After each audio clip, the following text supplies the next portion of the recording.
चलो, जय हिंद दोस्तों, सभी को जोहार। मैं सब इंस्पेक्टर केपी सिंह आप सबों का स्टडी फॉर गोल्स में स्वागत करता हूं। चलिए, पिछला क्लास मेरा आया था कि जीएस में किस प्रकार बढ़ा जाए, क्या क्वेश्चन डिस्ट्रीब्यूशन है, किस प्रकार के मार्क्स डिस्ट्रीब्यूशन है, कौन से एरिया टारगेटेड होने चाहिए, किस पे आपका ज़्यादा फोकस्ड होना चाहिए। नहीं देखें जाकर के देख लीजिएगा। आज हम जो 2015 में किसकी बात कर रहे हैं, जो 2015 में जो एग्ज़ाम हुआ है, ध्यान रखिएगा, उस पे मेंस का जो एग्ज़ाम हुआ है, ठीक है, मेंस का, उस पर बेस्ड, टोटली उसी पर बेस्ड, ठीक उसी प्रकार 25 क्वेश्चन के बेस्ड, उस पर बेस्ड क्वेश्चन का हम लोग एनालिसिस करने वाले हैं। देखने वाले हैं इन सारे क्वेश्चन को कि किस प्रकार से क्वेश्चन को टैकल करना है, किस प्रकार के प्रश्न पूछे गए थे, किस प्रकार से हमको आगे बढ़ना है। इन सारी यात्राओं को हम यहाँ से देखेंगे, ठीक है। टोटली बेस्ड 2015 ये जो सेशन होने वाला है, जो अभी हम ले रहे हैं 25 क्वेश्चन, ये हूबहू जो मेंस पेपर था उसी का एक तरह से डमी है। उसी प्रकार से उसके पैटर्न को किस सेक्टर से, जैसे झारखंड में है तो झारखंड में कितने क्वेश्चन पूछे गए, किस किस सेगमेंट से पूछे गए हैं, उन सेगमेंट से ही क्वेश्चन यहाँ पे रखा गया है, ठीक है। चलिए आइए देखते हैं हम लोग। याद रखिएगा, अभी लगा हुआ है जो भी जेएसएससी का भी जो जीपीसी का एग्जाम है 17 मार्च का, तो उसके लिए भी ऑफर है। साथ ही कांस्टेबल का जो पेपर चल रहा है आपके लिए, उसके लिए भी ऑफर है, तो जुड़ सकते हैं आप लोग। 70%, 50%, 30%, अभी तक 70%, 50%, 30% अवेल आप लोग कर सकते हैं। चलिए, पहला क्वेश्चन आपके लिए यहाँ पे है।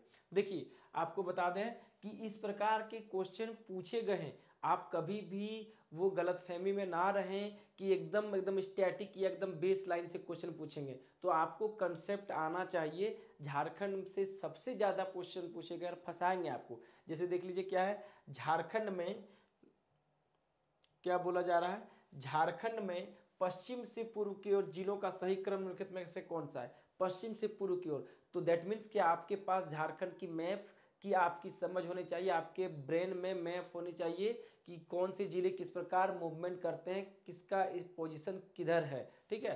तो जब भी मैप की बात करें, जैसे यही अगर मैप की बात करें, तो हमें पता है कि ये क्या होता है आपका उत्तर, ये आपका क्या होता है, ध्यान रखिएगा, दक्षिण, ठीक है।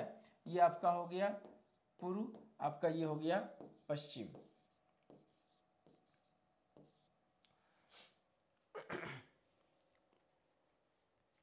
ठीक है, ये हो गया पूर्व, आपका हो गया पश्चिम। अब इसमें क्या बोला है, ध्यान दीजिएगा, ये पूर्व ये पश्चिम हो गया। अब यहाँ पे पूछा जा रहा है पश्चिम से पूर्व की ओर जिलों का क्रम, पश्चिम से पूर्व की ओर। तो आप सब चीज को तो याद नहीं रह सकते हैं, तो आप में क्या है कि जो एकदम इनर पॉइंट पे है, जो एकदम बाउंड्री लाइन पे है पश्चिम से, और जो पूर्व की बाउंड्री की ओर है उस पर ध्यान रखना है। जो उत्तर की ओर बाउंड्री पर है, जो दक्षिण की ओर बाउंड्री पर है, उस पर ध्यान रखना। पश्चिम से पूर्व पूछ लिया, हो सकता है कि इस बार उत्तर से दक्षिण पूछ लिया जाए, कुछ भी इस प्रकार का। तो आपको ये रोड मैप आपको क्या क्लियर रखना होगा, ठीक है। पूछ लेगा कि जिला कौन सा कहाँ से स्पर्श करता है, तो मैप आपके दिमाग में, जहन में रहना चाहिए। क्वेश्चन का पैटर्न अच्छे ढंग से देख लीजिए, ठीक है। चलिए, अब हम ढूंढते हैं क्या है, चतरा, पलामू, गिरिडीह, पाकुड़। चतरा, चतरा कहाँ है, देखिए यहाँ पे है, ध्यान दीजिएगा। चतरा कहाँ पे है, चतरा यहाँ पे है 1 नंबर में। अब आपका आ गया पलामू, देखिए पलामू 2 नंबर यहाँ आ गया। तो ये किधर जा रहा है, ये पूर्व से पश्चिम की ओर जा रहा है, जबकि पश्चिम से पूर्व की ओर जाना है, मतलब मेरा मूवमेंट इधर की ओर होगा लगातार। तो चतरा से हम लोग बैक आ गए पलामू, तो ये आपका क्या है, ये ऑप्शन आपका गलत हो गया। दूसरा ऑप्शन, चलिए दूसरा ऑप्शन देखते हैं, गढ़वा, चतरा, गिरिडीह, पाकुड़। गढ़वा देखिए कहाँ है, दूसरा ऑप्शन हम लोग देखते हैं। दूसरा क्या है, गढ़वा, देखिए एकदम सबसे पश्चिम में है गढ़वा। दूसरा पलामू नहीं, चतरा दिया, ठीक है। चलिए, पहला ये है, दूसरा चतरा, तीसरा गिरिडीह, चौथा पाकुड़। तीसरा गिरिडीह देखिए यहाँ पे है, देख रहे हैं, तीसरा गिरिडीह यहाँ है, चौथा देख रहे हैं पाकुड़ यहाँ पे है। क्या है, चौथा पाकुड़ आपका किस जगह है, कलर मैं चेंज कर दे रहा हूँ। चौथा पाकुड़ आपके क्या हो गया, इस जगह हो गया, ठीक है। तो देख रहे हैं, यहाँ से चैनल यहाँ गया आपका, यहाँ से चैनल आपका यहाँ गया, यहाँ से यहाँ, और यहाँ से आपका मूवमेंट कहाँ, यहाँ गया। दैट मीन्स क्या है, राइट आंसर क्या हो गया आपके, बी राइट आंसर हो गया। क्लियर। तो इस प्रकार मैप को पता होना आपके जहन में एकदम जरूरी है। आइए इसको जूम करके फिर से एक बार हम इन चीजों को दिखाते हैं यहाँ पे।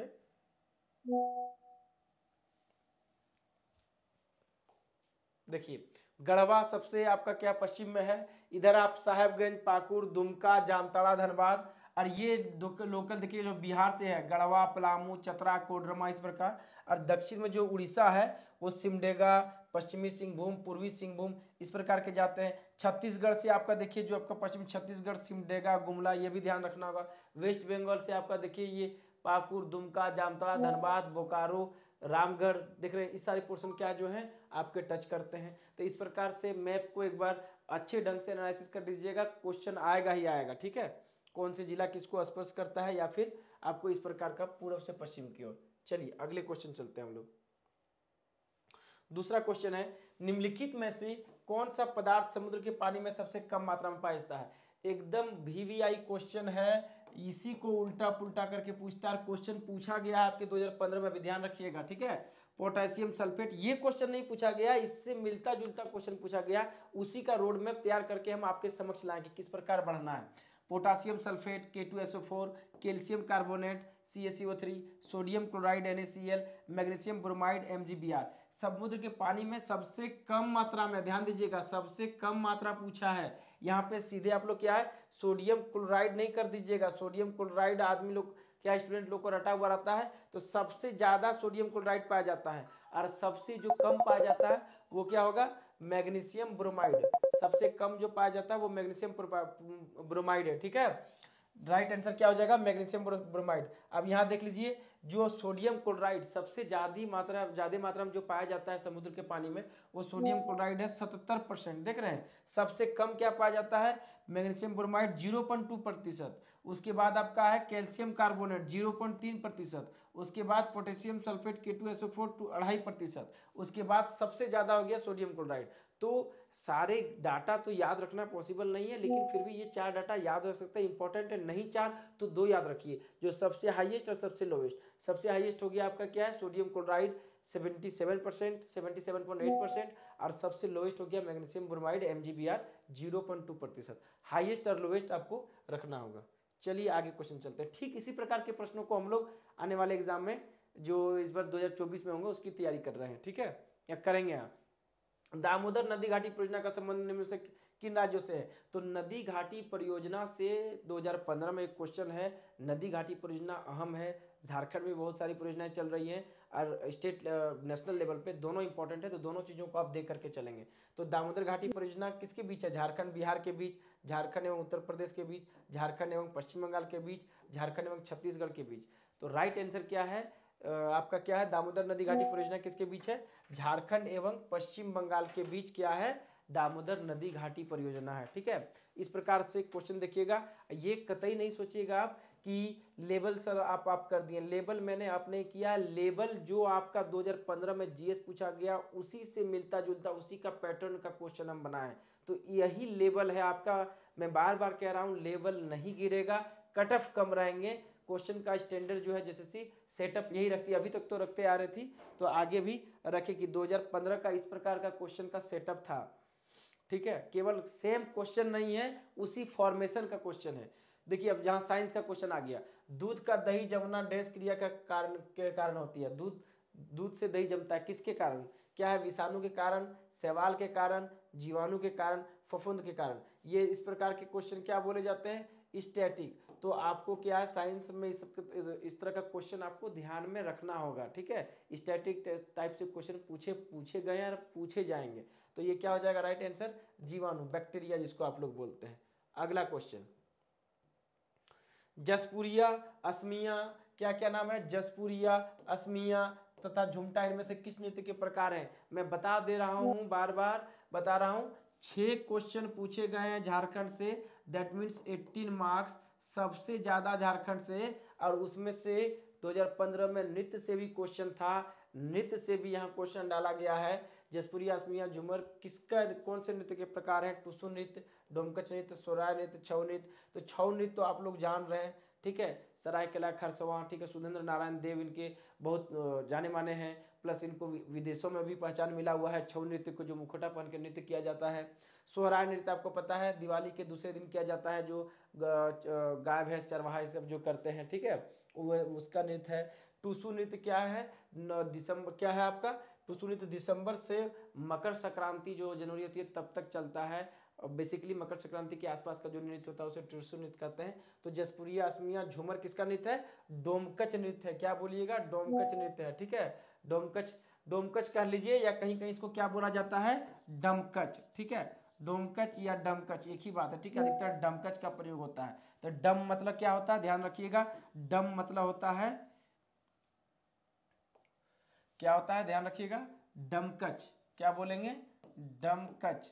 तो ये दो शब्दों से मिलकर के बना है। कौन कौन शब्द से मिलकर बना हुआ है? डम प्लस कच। ठीक है, डम प्लस कच। डम का मतलब क्या होता है? डमरू, और कच मतलब होता है केस। ठीक है, केस। तो जब डमकच क्या है, बेसिकली कब किया जाता है? शादी ब्याह, शादी ब्याह के समारोह में क्या है? डमकच लोग क्या है, महिलाएं और लड़कियां डमकच खेलती हैं। कब स्टार्ट होता है खेलना? तो 15 दिन बिफोर स्टार्ट हो जाता है गांव घर में जाके नाचना गाना। ठीक है, तो इसमें क्या है, डमकच में क्या है, स्त्रियां डमरू के आकार का क्या है, जूड़ा बनाती है। ठीक है, डमरू के आकार में केस, डम केस जो है डमकच, डम मतलब डमरू, केच मतलब कच मतलब केस, मतलब केस डमरू के आकार में। देखिएगा यहाँ जो खोपा बांधती है उस आकार में बांधती है, तो इसलिए नाम डमकच पड़ा। और ये जसपुरी असमिया था झुमटा, ये नृत्य डमकच के नृत्य के ही प्रकार है। ठीक है, तो इस प्रकार से कंसेप्ट रखिएगा। डमकच नृत्य की बात करें तो झारखंड में सबसे अहम, जैसे आपका छऊ हो गया, पैका हो गया, डमकच हो गया, तो ये सब आपको ध्यान रखने हैं, इंपॉर्टेंट फैक्ट्स है। जहां जो ज़्यादा इंपॉर्टेंट है, जिससे क्वेश्चन पूछ सकते हैं, उस पर मैं एम्फेसाइज करूंगा, आप उसको पकड़ेंगे। ठीक है, तो इसके लिए वीडियो आपको लगातार देखना होगा, और वीडियो देख रहे हैं तो लाइक, सब्सक्राइब और शेयर करना ना भूलें। ठीक है, अगला क्वेश्चन, देश का पहला पनडुब्बी पर्यटन कहां प्रारंभ किया गया? देखिए, देश का पहला, ये करंट, बेसिकली क्या इसको बोलेंगे हम लोग? करंट अफेयर्स में इसको हम लोग रखेंगे। ठीक है ना, करंट अफेयर्स में हम लोग रखेंगे इस चीज को। करंट अफेयर्स से भी आपका क्या है, 2 क्वेश्चन पूछा गया है। हाँ, तो करंट अफेयर्स भी बहुत मायने रखेगा। तो क्या है, देश का पहला, वैसे ही बोले जो पहला होता है, जो अंतिम होता है, वो क्या है, वो बहुत इंपॉर्टेंट हो जाता है, खासकर कांस्टेबल जैसे एग्जाम के लिए, क्योंकि ये स्टैटिक पॉइंट बन जाते हैं। तो कर्नाटक में, गुजरात में, गोवा में, केरल में। तो देश का पहला पनडुब्बी पर्यटन कहाँ प्रारंभ होगा? तो गुजरात में। किस लिए?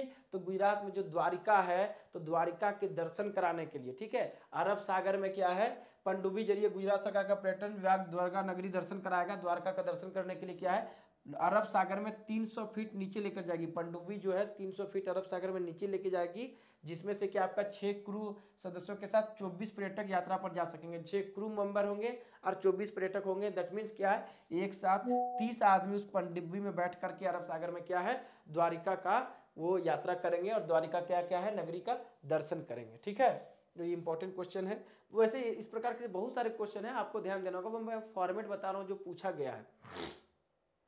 अगला, देश भारत के निम्नलिखित राज्यों को उनके कोयला भंडार के अवरोही क्रम में व्यवस्थित कीजिए तथा नीचे दिए कूट में से सही उत्तर चुनिए। देखिए, कोयला भंडार, अब कोयला भंडार का ऑर्डर, तो बोलिएगा सर ये तो डेप्थ वाला क्वेश्चन है। तो इस प्रकार के क्वेश्चन पूछे गए हैं, मैं बता रहा हूँ 2015 में, और पूछे जाएंगे।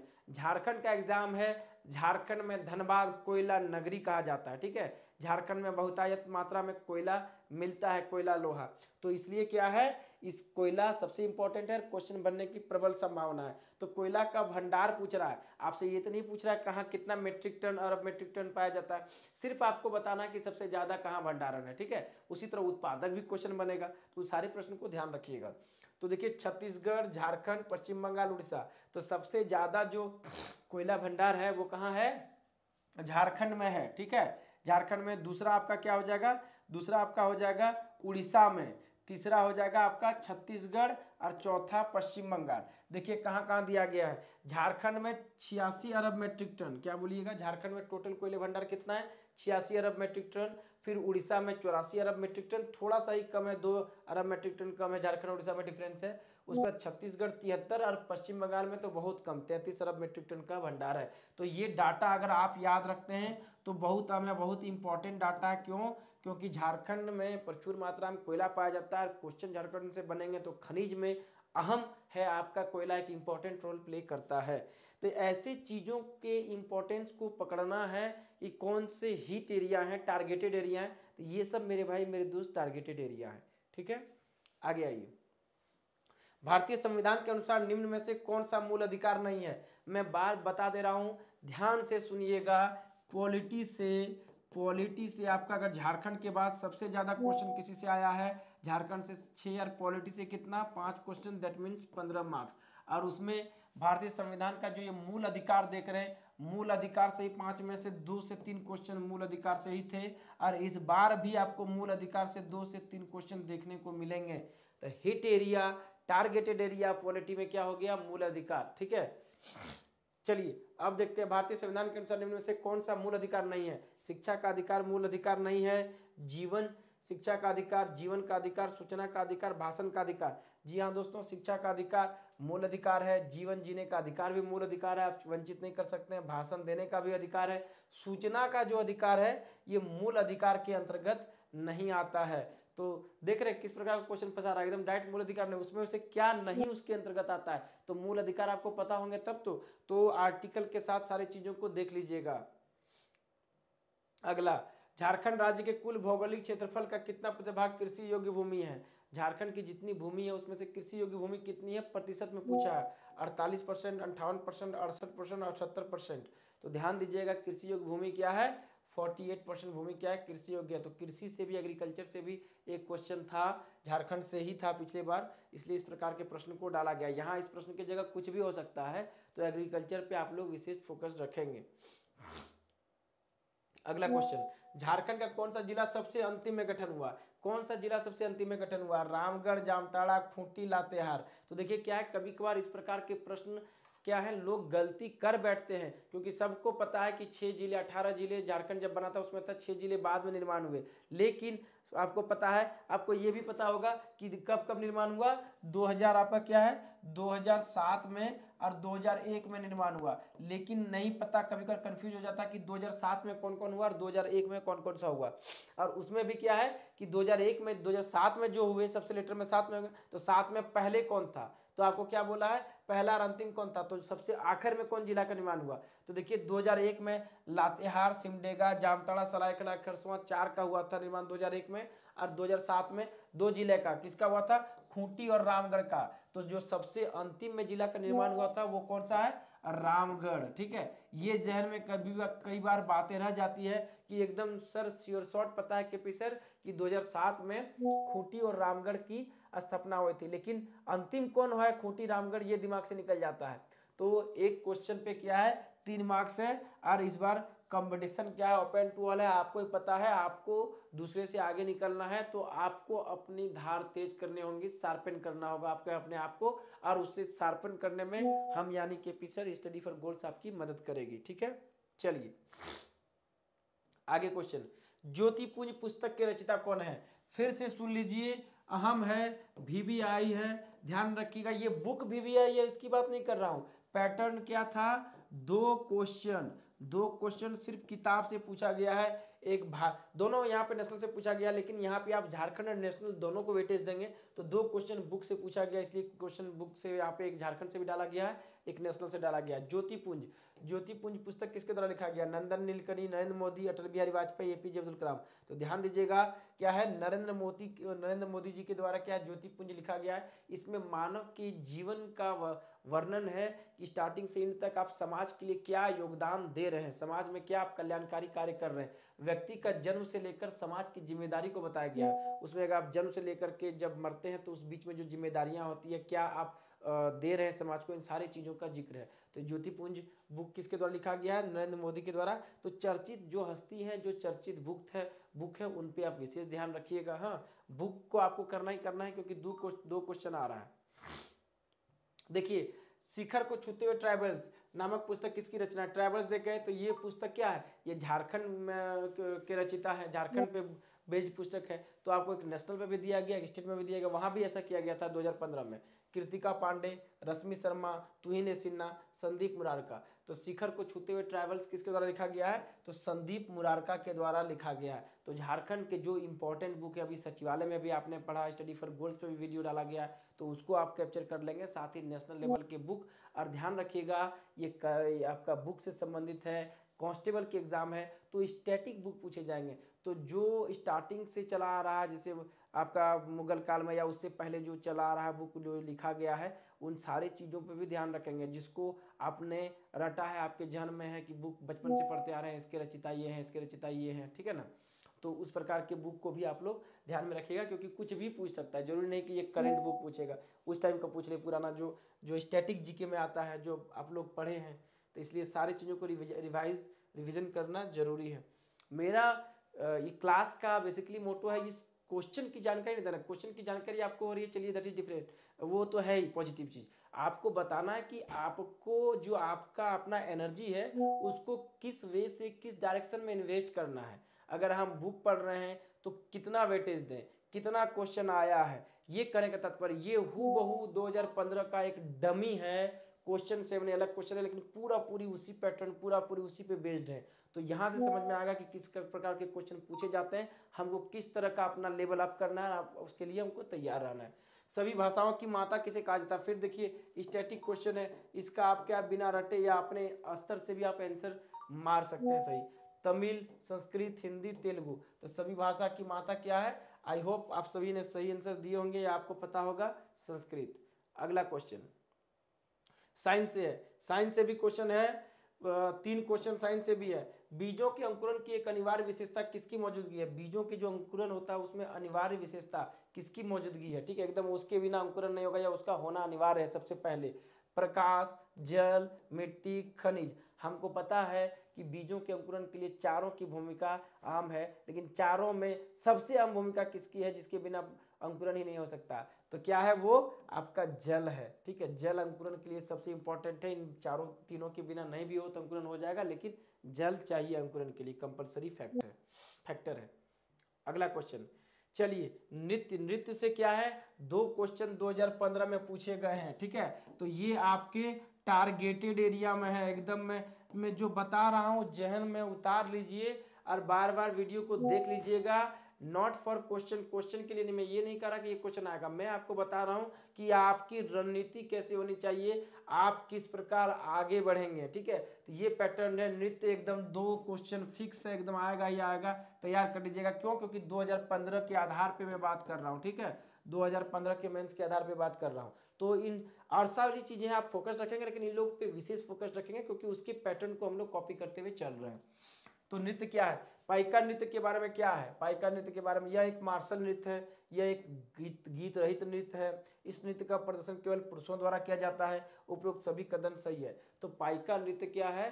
पाइका नृत्य एक ओजस्वी नृत्य है, वीर नृत्य है। किसी को जीतने की खुशी में यह पाइका नृत्य आपका किया जाता है। ठीक है, तलवार वार लेकर के भाव भंगिमा के साथ ये नृत्य किया जाता है। तो यह मार्शल नृत्य भी बोलते हैं, गीत रहित नृत्य है। और ये क्या केवल है? पुरुषों द्वारा ही पाइका नृत्य किया जाता है। तो all the facts are correct, सारे कथन, उपरोक्त सभी कथन क्या है? सही है। ठीक है, तो नृत्य झारखंड के बारे में आपको जानकारी रखना बहुत जरूरी है। ध्यान रखिएगा, क्या है? 11 जेपीएससी जो 17 मार्च को एग्जाम होना लगभग तय है। ठीक है, तो एग्जाम जेपीएससी के पीटी हो जाएगा 17 मार्च का। तो अभी भी टाइम है, एक हफ्ता आपके पास, एक हफ्ता है, तो एक हफ्ता ज़्यादा है, तो आप आराम से जुड़ करके एक बार सारे को प्रैक्टिस कर लीजिएगा, तो आपके लिए अच्छा होगा। एक बार क्वेश्चन किस प्रकार के हैं जहन में आ जाएंगी। अभी ऑफर भी चल रहा है शिवरात्रि का। साथ ही GS marks distribution and question distribution, किस टॉपिक से कितने क्वेश्चन आ रहे हैं, किस टॉपिक से कितने मार्क्स आ रहे हैं, इन सारी चीज़ों का इस वीडियो में जाकर के हम मेरे द्वारा बताया गया है। तो आप जाकर के एक बार प्लेलिस्ट में जाकर के देख लीजिएगा, सर्च कर लीजिएगा केपी सर का, आपको पता चल जाएगा कि 2015 में किस टॉपिक से कितना क्वेश्चन है, किस प्रकार मुझे तैयारी करनी है। आगे आइए, ग्रीष्मकालीन ओलंपिक और पैरा ओलंपिक खेल 2024 की मेजबानी। करंट से 2 क्वेश्चन रहेगा ही रहेगा, आपको भी तैयार आना करंट अफेयर से। ठीक है, तो यहाँ पे क्या है? ग्रीष्मकालीन ओलंपिक और पैरा ओलंपिक 2024 में कहाँ पे होगा? लॉस एंजल्स में, पेरिस फ्रांस में, टोक्यो में, ब्राजील में। तो ध्यान दीजिएगा, पेरिस फ्रांस में ग्रीष्मकालीन ओलंपिक और पैरा ओलंपिक 2024 का आयोजन किया जाएगा। इस प्रकार के करंट फैक्ट्स इंपॉर्टेंट होते हैं ओलंपिक से संबंधित। तो जो भी हॉट टॉपिक है, जो इंपॉर्टेंट है, उन सारे चीजों पे आपकी नजर होनी चाहिए। अगला क्वेश्चन, निम्नलिखित में किस नदी घाटी को भारत का रूर कहा गया है? भारत का रूर, फिर से देखिए क्या है, एक बार नहीं कई बार आप लोग पढ़े होंगे। तो स्टैटिक जीके में इसको हम लोग रखेंगे, स्टैटिक क्वेश्चन में जो और स्टैटिक क्वेश्चन बराबर पूछे जाते हैं कांस्टेबल में। गोदावरी घाटी, महानदी घाटी, दामोदर घाटी, नर्मदा घाटी। तो आई नो आप सबों को इसका आंसर पता होगा, भली भांति वाकिफ है। दामोदर घाटी को क्या है, भारत का रूर कहा जाता है। चलिए अगला क्वेश्चन, शिक्षा के अधिकार को मूल अधिकार की श्रेणी में कब जोड़ा गया? शिक्षा का अधिकार अभी था ना, सूचना का अधिकार मूल अधिकार नहीं था, लेकिन शिक्षा का अधिकार था वहां पे जब हम पहले क्वेश्चन कराए। तो शिक्षा के अधिकार को मूल अधिकार में कब जोड़ा गया? देखिए आप बोलिएगा सर ये भी आप बीच से क्वेश्चन डाले हैं, लेंदी क्वेश्चन है, डेप्थ वाला क्वेश्चन है। तो जी हाँ दोस्तों, कुछ डेप्थ वाला क्वेश्चन रहेंगे आपको, और पूछा गया है अपने मन से। हम कोई हीरोइज्म नहीं दिखा रहे हैं, कोई तेज बनने के प्रयास नहीं कर रहे। इस प्रकार के प्रश्न पूछे गए 2015 में। बहुत जल्द आपके समक्ष क्या है, इसकी इसी पैटर्न पे आपका बुक आएगा। 2015 का मेंस का भी क्वेश्चन आपको, पीटी मेंस सबके क्वेश्चन रहेंगे, जाके खुद चेक कीजिएगा तो आपको पता चल जाएगा सारी चीजें। ठीक है, 72वें संविधान संशोधन 1992, 76वें संविधान संशोधन 1994, 84वें संविधान संशोधन 2001, 86वें संविधान संशोधन 2002। तो ध्यान रखिएगा, शिक्षा का अधिकार मूल अधिकार की श्रेणी में कब जोड़ा गया? 86वें संविधान संशोधन 2002 में जोड़ा गया। अटल बिहारी वाजपेयी की सरकार थी उस समय। ठीक है, और क्या है, शिक्षा किसके लिए? 6 से 14 वर्ष के बच्चों को निःशुल्क शिक्षा किया गया। अनुच्छेद 21A जोड़ा गया। 86वें संविधान संशोधन 2002 के तहत क्या हो गया? 21A को जोड़ा गया। और इसमें क्या कहा गया कि भैया 6 से 14 साल के बच्चे को क्या है, निःशुल्क और अनिवार्य शिक्षा है। तो ये फंडामेंटल राइट से भर भर के क्वेश्चन आए हैं पॉलिटी में।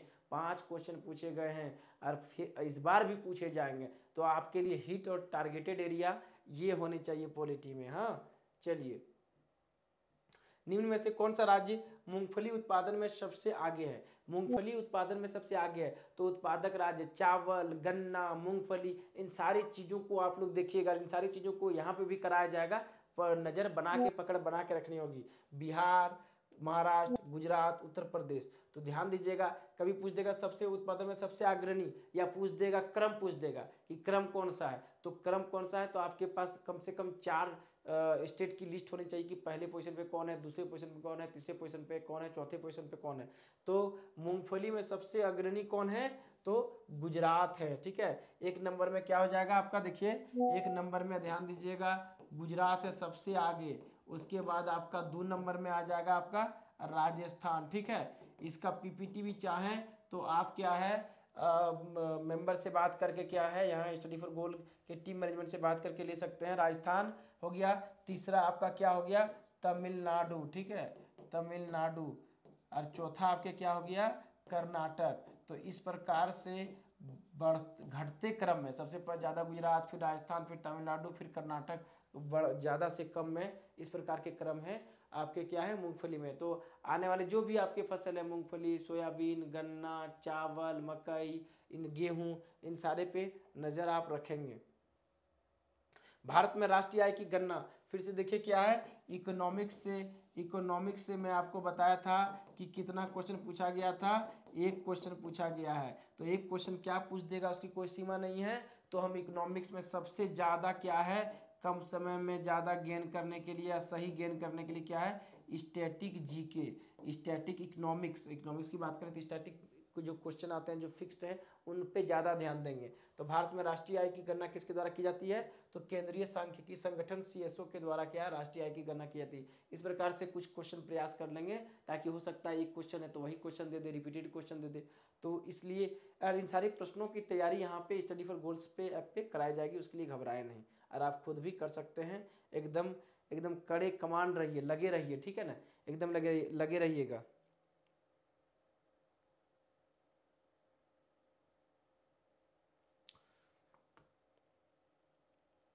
चलिए आगे देखते हैं।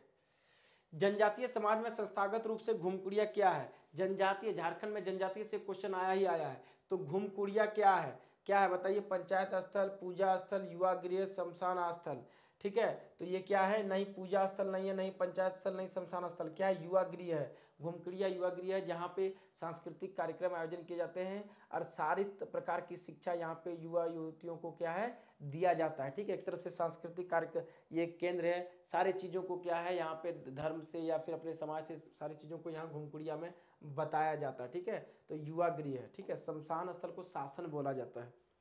तो इस प्रकार के फैक्ट्स को भी आप लोग देखेंगे। अगला, भारत में एकल नागरिकता की अवधारणा कहाँ से अपनाई गई है? मैंने कहा ना कि पॉलिटी क्या है, बहुत इंपॉर्टेंट है, 5 क्वेश्चन पूछे गए हैं। एकल नागरिकता इंग्लैंड से, यूएसए से, कनाडा से फ्रांस से। तो एकल नागरिकता पूछा गया तो आपको क्या है, किस देश से क्या लिया गया है, इस पे आपकी नज़र होनी चाहिए। तो 4 ऑप्शन है, फिर चारों की मैं यहाँ पे आपको बता देता हूँ। इंग्लैंड से आपका क्या लिया गया है, एकल नागरिकता, ठीक है। यूएसए से क्या लिया गया है, ध्यान दीजिएगा, मौलिक अधिकार, न्यायिक पुनर्विलोकन, महाभियोग, जो राष्ट्रपति पे महाभियोग चलता है, न्यायिक पुनर्विलोकन, जो सुप्रीम कोर्ट जो न्यायिक पुनर्विलोकन करता है कि न्यायिक पुनरावलोकन जो होता है, फिर से अपने रिजल्ट को रिव्यू करने का, प्लस मौलिक अधिकार, ये यूएसए से लिया गया है। कनाडा से क्या लिया गया, संघीय शासन व्यवस्था, राज्यपाल की नियुक्ति, राष्ट्रपति का उच्च न्यायालय से परामर्श। क्या है, संघीय शासन व्यवस्था, राज्यपाल की नियुक्ति और राष्ट्रपति जो उच्चतम न्यायालय से परामर्श लेते हैं, ये तीनों चीजें कहाँ से ली गई हैं, कनाडा से। फ्रांस से क्या लिया गया, स्वतंत्रता, समता, बंधुत्व के आदर्श के लिए गए। स्वतंत्रता, समानता, बंधुत्व के आदर्श कहाँ से लिए गए, फ्रांस से। एकल नागरिकता कहाँ से लिया गया, ब्रिटेन से लिया गया। तो इस प्रकार की चीजें बहुत इंपॉर्टेंट हैं, ठीक है। और किस देश से क्या लिए गए आप रट लीजिएगा, अहम है, इंपॉर्टेंट है, कहीं से भी कुछ भी आ सकता है। अगला क्वेश्चन, चलिए ये भी साइंस है। वायुमंडल की किस परत में ऊंचाई बढ़ने के साथ साथ तापमान में बिल्कुल कमी नहीं होती, देखते हैं, ये इंपॉर्टेंट क्वेश्चन है और डेप्थ वाले क्वेश्चन है, ठीक है। लोग क्या है गलती कर बैठेंगे। वायुमंडल के किस परत में ऊंचाई बढ़ने के साथ जैसे जैसे ऊंचाई बढ़ते हैं, क्या तापमान में क्या है के साथ साथ तापमान में बिल्कुल कमी नहीं होती। तापमान में कमी नहीं होती मतलब ऊंचाई बढ़ते जाते हैं जिस प्रकार, तो तापमान में कमी नहीं होता है। दैट मीन्स क्या, तापमान भी बढ़ते जाता है। जैसे जैसे हम हाइट गेन करते जाएंगे, तापमान भी क्या है, रेज करते जाएगा। आयन मंडल, समताप मंडल, क्षोभ मंडल, मध्य मंडल। तो ध्यान रखिएगा, समताप मंडल, ठीक है। समताप से समान ताप समझ करके मतलब गलत नहीं कर बैठिएगा, ऑप्शन एलिमिनेट मत कीजिएगा। समताप मंडल में क्या होता है, वो जो है वह तापमान जो है बिल्कुल घटता नहीं है, ऊंचाई के साथ तापमान बढ़ते रहता है। क्यों, क्योंकि पृथ्वी की सतह से लगभग 12 से 50 किलोमीटर पर स्थित है। क्या है, पृथ्वी से 12 से 50 किलोमीटर पर समताप मंडल स्थित है और यह ओजोन परत के घर के रूप में जाना जाता है। ये समताप मंडल जो है, जो ओजोन परत के घर के रूप में जाना जाता है। इसमें ऊंचाई बढ़ने के साथ साथ तापमान बढ़ता है। जैसे जैसे ऊंचाई बढ़ेंगे तापमान बढ़ेगा, ओजोन के निर्माण में उष्मा उत्पन्न होती है और यही उष्मा तापमान वृद्धि के लिए उत्तरदायी है। तो ये ओजोन जब परत बनता है या ओजोन का जब निर्माण होता है तो उसमें उष्मा उत्पन्न होती है और यही उष्मा जो है वो टेम्परेचर को रेज करने में मदद करता है। इसलिए हम जैसे जैसे ऊंचाई पर जाते जाते हैं, ओजोन परत के कारण क्या है, वो टेम्परेचर बढ़ता हुआ प्रतीत होता है, बढ़ता हुआ मिलता है, ठीक है। अगला क्वेश्चन, सेकेंड लास्ट क्वेश्चन, तांबा। तांबा मुख्य रूप से विद्युत चालन के लिए उपयोग किया जाता है, क्योंकि तांबा क्या है, विद्युत चालन में प्रयोग किया जाता है। क्यों किया जाता है तांबा का विद्युत चालन में प्रयोग, इसका गलनांक अधिक होता है। साइंस से भी क्वेश्चन है, ठीक है, फिजिक्स से क्वेश्चन है। यह सस्ता होता है, यह टिकाऊ होता है, इसकी विद्युत प्रतिरोधकता कम होती है। तो तांबा का तार के रूप में प्रयोग किया जाता है क्योंकि इसकी विद्युत प्रतिरोधकता क्या है, कम होती है। आइए फैक्ट को देख लेते हैं। विद्युत प्रयोजन के लिए प्रयुक्त सामग्री विद्युत की सुचालक होनी चाहिए। जो भी विद्युत प्रयोजन के लिए जो हम सामग्री का प्रयोग कर रहे हैं वो विद्युत का सुचालक होना चाहिए, अर्थात उच्च चालकता होना चाहिए। मैंने विद्युत का सुचालक मतलब क्या है, उच्च चालकता उसमें होनी चाहिए उस तार में। और चालकता प्रतिरोधकता की उल्टी, चालकता जो है वो प्रतिरोधक का जस्ट अपोजिट होता है। उच्च चालकता का अर्थ है कम प्रतिरोधकता, मतलब उच्च चालकता तभी मिलेगा हमको तार में जब उसका रेजिस्टेंस बहुत कम होगा। इसलिए तांबे की बिजली की तार को बनाने में पसंद किया जाता है। इसलिए क्या है, तांबे की तार को क्या बिजली बनाने में पसंद किया जाता है, क्यों, क्योंकि उसकी प्रतिरोधकता कम होती है। और उच्च चालकता के लिए क्या, प्रतिरोधकता का कम होना आवश्यक है और तांबे की तार की प्रतिरोधकता कम होती है, इसकी विद्युत प्रतिरोधकता कम होती है। इसलिए क्या है, तांबे के तार को बिजली के रूप में प्रयोग किया जाता है। क्लियर। तो इस प्रकार के फैक्ट से संबंधित क्वेश्चन कराते रहूँगा और आपकी भी नज़र बनी रहनी चाहिए। कहीं से भी पढ़ें, किसी भी ऐप से या अपने बुक से या अपने टेक्स्ट बुक से, लेकिन आपको पकड़ बना के चलना होगा। लास्ट क्वेश्चन, ठीक है, लास्ट क्वेश्चन है, निम्नलिखित में से कौन सा विकल्प अन्य तीन से भिन्न है। कौन सा विकल्प तीन से भिन्न है बताना है। हेमेटाइट, मैग्नेटाइट, लिमोनाइट, बॉक्साइट, इस तीनों में से कौन सा एक विजातीय है जो अलग है, उसको छांटना है आपको। तीनों एक कैटेगरी का है, तो ध्यान दीजिएगा। हेमेटाइट, मैग्नेटाइट, लिमोनाइट, ये तीनों क्या है, ये तीनों ध्यान दीजिएगा, तीनों क्या है, लौ अयस्क हैं, ठीक है, लौ अयस्क हैं। और ये आपका क्या है, बॉक्साइट जो है एल्यूमिनियम के क्या है, ऑक्साइड है, ठीक है। एल्यूमिनियम के अयस्क हैं, ठीक है, ध्यान दीजिएगा। तो ये तीनों एक कैटेगरी के। ये लास्ट क्वेश्चन था आपका। आपको क्या हिम्मत करके पढ़ते रहना है, लगे रहना है। हम आपको पिछला क्लास में बताए थे, जो आपका क्लास लिए थे, कि आपका क्या जो टाइम बचता है जून जुलाई अगस्त सितंबर, उस बीच क्या है आपके दौड़ होने की संभावना है। याद रखिएगा एक लाइन, संभव की सीमा जानने का एक ही तरीका है, असंभव से भी आगे निकल जाना है। संभव की सीमा जानने का एक ही तरीका है, असंभव से भी आगे निकल जाना। जो आपको लगता है कि ये साइंस पोर्शन हमसे नहीं होगा या रनिंग हमसे नहीं होगा, 5 किलोमीटर से अधिक नहीं जा सकते हैं, 8 किलोमीटर को हम क्रॉस नहीं कर सकते हैं, जब आप 5 को क्रॉस कीजिएगा तो आपके लिए 6 किलोमीटर इम्पॉसिबल होगा, जब 6 को क्रॉस कीजिएगा तो 7 इम्पॉसिबल होगा, जब 7 को क्रॉस कीजिएगा तो 8 इम्पॉसिबल होगा। लेकिन लगे रहना है, जब उस पर जाइएगा, ट्राई कीजिएगा, तो वो क्या है, वही कहते हैं ना, संभव की सीमा जानने के लिए आपके पास कितनी पॉसिबिलिटी है, कितने आप में पोटेंशियल है, इसको जानने के लिए क्या हो जाएगा, असंभव से भी आगे निकलना होगा। तैयारी करते रहिए, थोड़ा फिजिकल स्ट्रेंथ में अपने आप में रखिए, क्योंकि फिजिकल के बिना दरोगा कांस्टेबल अधूरा है। साथ ही क्या है, आपको हम रोड मैप गाइडलाइन यहाँ से देते रहेंगे, हिंदी का, जीएस का, ठीक है, स्टडी फॉर गोल्स आपके लिए लगा हुआ है, ठीक है। तो अगला क्लास इससे मिलता जुलता एक और हम क्लास अभी लेंगे, ताकि आपके दिमाग में वो रोड मैप, वो जो जो ये पैटर्न है क्वेश्चन का जीएस का, वो बैठ जाए। तो एक और क्लास आपके समक्ष जीएस का हम लेकर के बहुत जल्द आएंगे, इसी वीक आएंगे, ठीक है। तब तक के लिए स्वस्थ रहिए, मस्त रहिए और स्टडी पे फोकस्ड रहिए। सभी को जोहार, जय हिंद।